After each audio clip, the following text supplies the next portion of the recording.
Death and Rebirth, a 5-MeO MIPT trip report by K. Shulgin states that the oral dose for this drug is 4 to 6 milligrams. As I do with any drug that I haven't tried before, I weigh out a series of dosages on a precision scale, ranging from somewhat less than the recommended dose of 3 milligrams to approximately twice the recommended dose of 12. Over the next several weeks, I consumed these predetermined quantities in increasing order, with at least a week between consecutive dosings. Prior to each experiment, I fasted for 6 hours, and I consumed the compound dissolved in orange juice.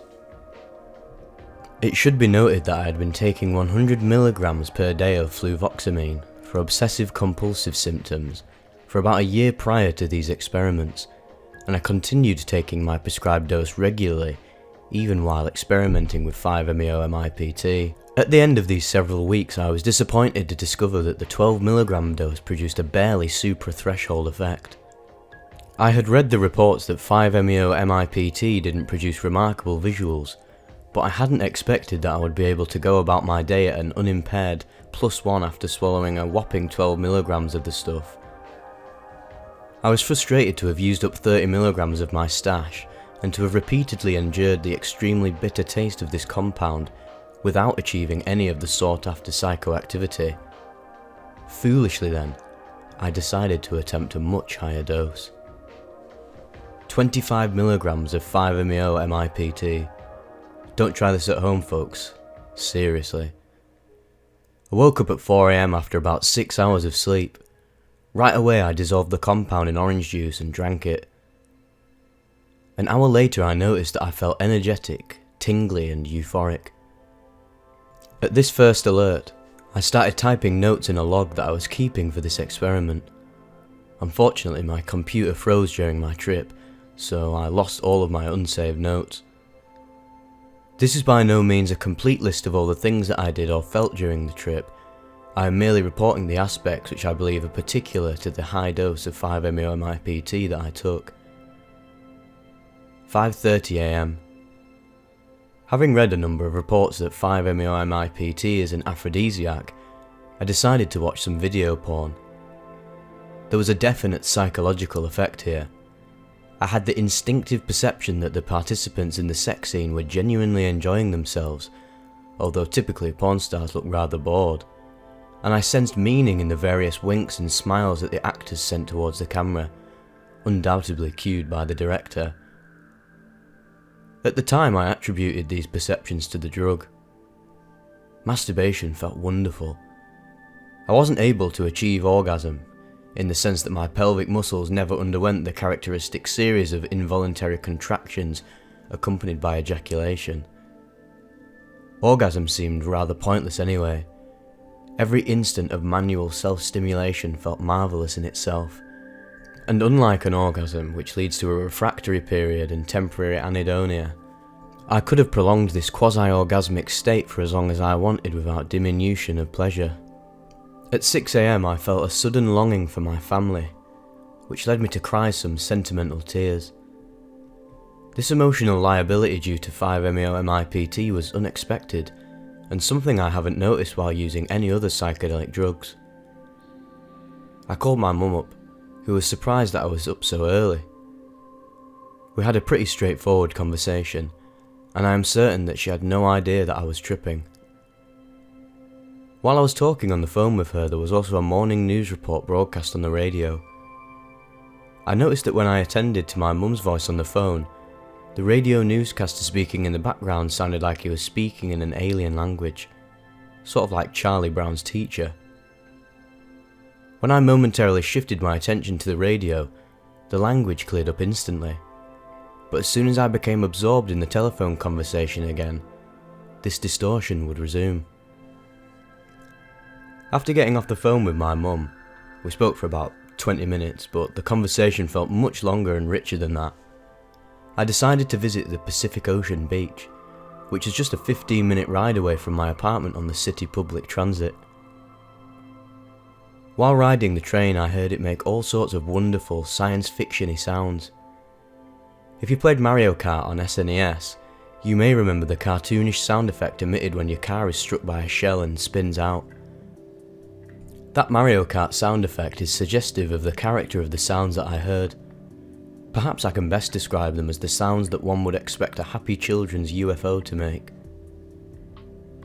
I got off the train just a couple blocks before the beach to pick up a snack at the 7-Eleven. There were police officers in the store, but I felt completely at ease. I got some Gatorade and then picked up a pack of chips while waiting in the checkout line. When the cashier rang up the total, I couldn't understand what he was saying. The English language now sounded like gibberish to me at this point. Nonetheless, I felt completely on top of the situation. I walked the remaining 2 blocks to the beach, snacking on my chips and drinking my Gatorade. I was surprised that the chips did not taste good at all. Usually this sort of aroused state goes hand in hand with eating pleasure. Instead, they tasted like salty, starchy, scratchy garbage in my mouth, which I suppose is what they were really. As I walked onto the beach sand, I began looking for the sun. I couldn't find it anywhere in the sky above the ocean waters in front of me, even though it was clearly sunny outside. Then I realised that it was the morning, and that in the morning the sun rose in the east, not above the ocean. At this realisation, I laughed at my trippy idiocy. I climbed to the top of a sand dune, which was relatively effortless because I was so energised. 3 seagulls hovered above me, and they seemed to be very close to me, even though I knew that they were really quite far above me in the air. In retrospect, I think that they seemed so close because I was observing them so keenly. I noticed that the seagulls actually stayed rather stationary in the sky, lazily gliding a few yards left, then a few yards right, then back a few yards left, all the while with their wings spread to catch the ocean breeze. From their lofty vantage point in the air, they rapidly jerked their heads back and forth, and their eyes intently scanned the shoreline for something tasty to eat. Even though I had seen seagulls dozens of times before in my life, it was only at that moment while tripping on 5-MeO-MIPT did I actually observe how seagulls spent much of their time so effortlessly aloft and on the lookout to swoop down to grab a meal. My entire world consisted of those 3 seagulls that I was observing. Every twitch of their eyes, every little adjustment of their wings, the way that they kept their distance from each other to avoid colliding in the air, their breathing. I was oblivious to all else, even myself. For the next hour, I walked along the shoreside, studying all of the marvellous creatures that walked and flew and swam and burrowed around me. I observed and appreciated more in that 1 hour than I have learned in any other hour of my life. Approximately 9 AM, I returned to my room, aglow with the beautiful observations that I had made at the beach, and I attempted to write them all down. But my thoughts were so voluminous and intricate that I despaired of not being able to write them all down before they were forgotten. Every sentence that I wrote down was immediately followed by a clarification, then an analogy, then an entire paragraph of commentary, then a reference to another sentence that I had written down earlier. Yet strangely, I was not overwhelmed. There were no maddening thought loops, just spectacular insights. Even as the letters on the computer screen began to morph into characters from an alien alphabet, even as the patterning became so uncontrollable that I couldn't even see the text anywhere, I continued to type, hoping blindly that everything would be there to read when I sobered up. At some point during this typing, the computer froze, but I wasn't able to tell when this happened because the visuals completely occluded the screen. While exploring my universe of extraordinary thoughts, I felt 1,000 years elapse. And when I say 1,000 years, I intend no metaphor. I really felt that I had experienced firsthand how very long, and yet also how very fleeting, 1,000 years really were. I felt as though the universe was slowly unhinging itself, coming apart at its seams.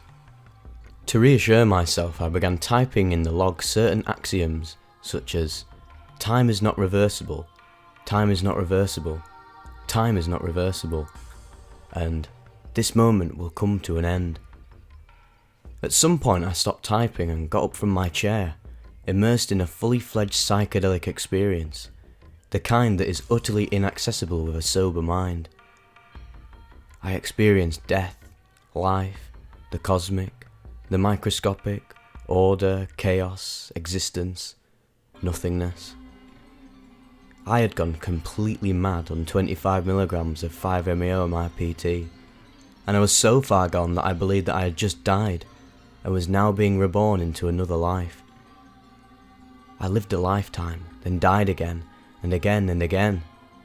Each death was an instant of infinitely compressed blackness and pain and non-personhood, and each life was a blinding swirl of birth and colours and smells, and people and pleasure and pain and suffering and ultimate futility, followed by yet another excruciating death and rebirth.